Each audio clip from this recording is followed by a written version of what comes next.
Assalomu alaykum hurmatli o'quvchilar. Bugun sizlar bilan moddaning agregat holatlari haqida umumiy tushunchaga ega bo'lamiz va uni amaliy yo'l bilan kuzatamiz. Moddaning agregat holati deganda uning tashqi ta'sir, harorat yoki bosim ostida namoyon bo'ladigan fizik holatiga aytiladi. Tabiatdagi barcha jismlar asosan 4 xil agregat holatidan birida uchrashi mumkin. Moddaning qaysi holatda bo'lishi uning tarkibidagi zarrachalar, ya'ni atom, molekula yoki ionlarning joylashuvi, ular orasidagi masofa va o'zaro ta'sir kuchiga bog'liq bo'ladi. Hurmatli o'quvchilar, 4 ta holatni navbatma-navbat ko'rib o'tsak. Qattiq holat o'zgarmas shakl va hajmga ega bo'ladi. Zarrachalari bir-biriga juda yaqin va tartibli joylashgan bo'ladi. Ular faqat o'z muvozanat vaziyati atrofida tebranma harakat qiladi. Qattiq jismlarning ikki xil turi mavjud: kristal jismlar va amorf jismlar. Masalan, muz kristal hisoblanadi, shisha esa amorf. Ikkinchi holat, suyuq holatdagi jismlarning holatini o'rganadigan bo'lsak, ularning hajmi o'zgarmas, shakli esa idish shakliga moslashuvchan bo'ladi. Zarrachalari bir-biriga nisbatan yaqin, lekin ular bir-biriga nisbatan siljishi va harakatlanishi mumkin. Suyuqliklarda oquvchanlik xossasi mavjud bo'ladi. Gaz holatdagi jismlarga keladigan bo'lsak, o'zgaruvchan shakl va hajmga ega. Ya'ni ularning xususiy shakli va hajmi yo'q. Zarrachalari orasidagi masofa juda katta. Ular tartibsiz va tez harakatda bo'ladi. Ular oson siqiladi va kengayadi. 4-chi, plazma holatidagi jismlar qanday bo'ladi? Plazma holati moddaning juda yuqori haroratlarda uchraydigan holati hisoblanadi. Gazdan farqli, u neytral atomlardan emas, balki musbat va erkin elektronlar aralashmasidan iborat bo'ladi. Misol uchun, quyosh, yulduzlar ichidagi moddalar plazma holatidadir. Hurmatli o'quvchilar, agregat holat o'zgarishlari deganda fazaviy o'tishlar tushuniladi. Moddaning bir agregat holatidan ikkinchisiga o'tishi fazaviy o'tish deyiladi. Bu jarayonlar odatda issiqlik yutilishi yoki ajralishi bilan amalga oshiriladi. Endi fazaviy o'tishlarni ko'rib o'tamiz. Qattiq holatdan suyuq holatga o'tish. Bu erish deb ataladi. Qattiq jism qizdirilganda uning zarralari panjarada tebranish energiyasini oshirib, tartibli joylashuvni buzadi va suyuqlikka aylanadi. Erish jarayonida issiqlik yutiladi. Erish jarayoniga teskari jarayon bu qotish jarayoni hisoblanadi. Bunda esa issiqlik ajraladi. Suyuq jismlar gaz holatiga ikki xil holatda o'tishi mumkin: bug'lanish va qaynash orqali. Bug'lanish bu suyuqlik sirtidan istalgan haroratda, hattoki manfiy haroratda ham sodir bo'ladigan bug' hosil bo'lish jarayoni hisoblanadi. Qaynash jarayoni esa suyuqlikning ma'lum bir haroratda butun hajmi bo'ylab bug' hosil bo'lish jarayoniga aytiladi. Bug'lanish va qaynash jarayonida issiqlik yutiladi. Bug'lanish va qaynash jarayoniga teskari jarayon bu kondensatsiya deyiladi. Gazdan suyuqlikka o'tish kondensatsiya orqali amalga oshiriladi. Kondensatsiya jarayonida issiqlik ajraladi. Keyingi holat, qattiq holatdan gaz holatga o'tish. Bu holat sublimatsiya deyiladi. Jism suyuq holatga o'tmasdan qattiq jismning bevosita gazga aylanishiga aytiladi. Misol uchun, muzning sovuq havoda qurishi, mevalarning hid taratishi, oyoq hidlanishi kabi jarayonlar sublimatsiyaga misol bo'ladi. Sublimatsiyada issiqlik yutiladi. Sublimatsiya jarayoniga teskari jarayon bu desublimatsiya deyiladi. Bunda gazdan qattiq holatga o'tish sodir bo'ladi. Masalan, sovuq oynadagi muz naqshlari, qorning hosil bo'lishi, qirov kabi jismlar desublimatsiya natijasida hosil bo'ladi. Desublimatsiyada issiqlik ajraladi. Shuning uchun qor yog'ayotganda kun iliq bo'ladi. Keyingi fazaviy o'tishimiz gazning plazma holatiga o'tishi. Bu ionizatsiya deb ataladigan jarayon orqali amalga oshiriladi. Bunda gaz juda yuqori haroratgacha qizdirilganda yoki kuchli elektr maydon ta'sirida atomlardan elektronlarning ajralib chiqishi yoki elektron qo'shib olinishi orqali sodir bo'ladi. Ionizatsiya jarayonida issiqlik yutiladi.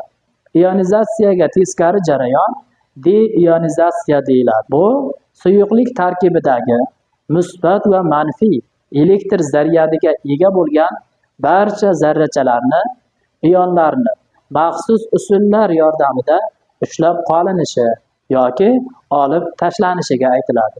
Deionizatsiya jarayonida sezilarli darajada issiqlik energiyasi ajralmaydi. Bu kimyoviy reaksiya emas, balki ionlarni bir joydan ikkinchi joyga ko'chirish jarayoni hisoblanadi. Buni ko'chirish uchun bizdan energiya talab etiladi. Hurmatli o'quvchilar, darsimiz yana ham qiziqarli bo'lishi uchun biz yashirin 5-holat haqida ham ma'lumot bermoqchimiz. Oddiy 4 holatdan tashqari maxsus sharoitlarda, ya'ni juda sovuq haroratlarda Bozi-Eynshteyn kondensati yoki suyuq kristallar kabi holatlar ham mavjud. Bu holatlar kamdan kam bo'lganligi uchun va bu holatni yuzaga keltirish uchun maxsus sharoitlar kerakligi uchun o'sha fazoviy o'tishlarga kiritmadik. Hurmatli o'quvchilar, suvning butun tirik jonzotga foydali bo'lgan bir xususiyati haqida gaplashib o'tsak, aksariyat moddalar qotganda hajmi kamayadi, zichligi esa oshadi. Suv esa muzga aylanganda hajmi kattalashadi,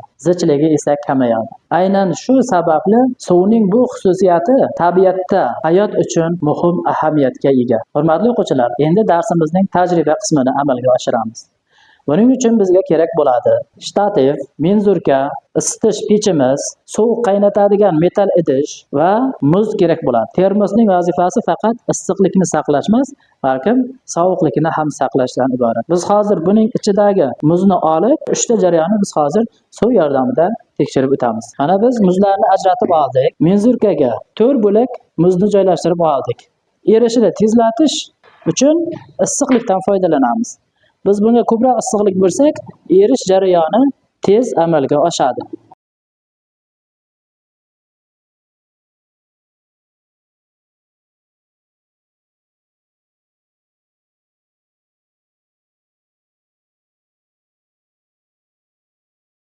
Hurmatli o'quvchilar, mana endi bug'lanish jarayonini oldin muzda, keyin suyuqlikda ko'rib o'tamiz. Muzda bug'lanish sekin bo'lganligi uchun biz uni ko'zimiz bilan ko'rishimiz qiyin, lekin uni biz tajriba yo'li bilan ko'ramiz. Mana termometr.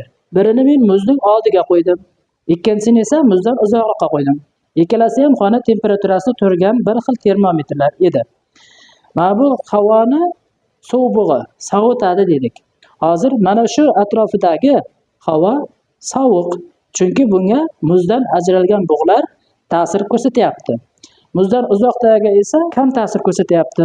Shuning uchun bundagi harorat yuqoriroq turibdi. Hurmatli o'quvchilar, mana endi ikkita termometrni solishtirib ko'ramiz. Biri muzning oldida turgan termometr, ikkinchisi esa muzdan uzoqroqda bo'lgan turgan termometr. Ikkalasida temperaturani bilib biz muzni bug'lanayotganligini kuzatamiz. Chunki termometr muzga tekkani yo'q va uning atrofidagi havoga tegib turibdi. Muzlar esa bug'lanib, havoni sovutyapti. Mana shu hozir biz bug'lanishni shu orqali tekshirib ko'rsak bo'ladi. Mana bu termometr 16 gradusda turibdi. Bu termometr esa hali ham mana 22-23 gradusda turibdi. Demak, mana bu termometrimiz ancha sovib qoldi. Chunki buning oldidagi havo bug'lanib, shu yerdagi havoni sovutdi. Bug'lanishning bir xususiyati bu havoning sovutishi ham hisoblanadi. Endi suyuqlikda ko'ramiz. Buni ham bug'lanishini yana ham aniq ko'rishimiz uchun biz mana bu menzurkadan foydalanyapmiz. Mana suv bug'lari menzurkada yig'ilib, menzurkada kondensatsiya jarayoni ham vujudga kelyapti. Menzurkaning ichiga bug'lar kirib, u yerda tomchi hosil qilyapti. Bu esa gazning suyuqlikka aylanishini ko'rsatyapti. Suyuqlikning gazga aylanishini ko'ryapmiz va gazning yana suyuqlikka aylanishini ham kuzatyapmiz. Mana suv bug'lari menzurkaning ichiga yig'ilyapti. Endi keyingi jarayon qaynash jarayonini ham mana shu yerda kuzatyapmiz. Qaynash jarayonida ham bug' ajralib chiqadi. Faqat bug'lanishdan farqli ravishda bu qaynash jarayoni butun hajm bo'ylab bo'ladi. Bug'lanish esa suyuqlikda sirt bo'yicha bo'ladi.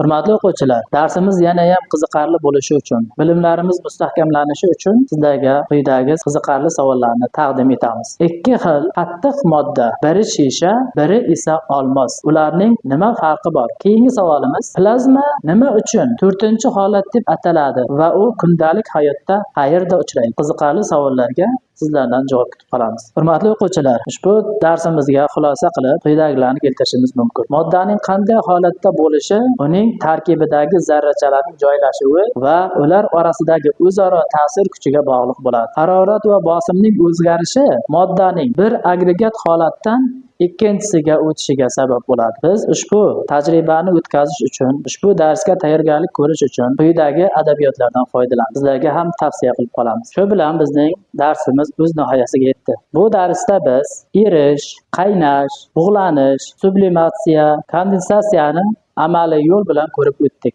Xayr, salomat bo'ling.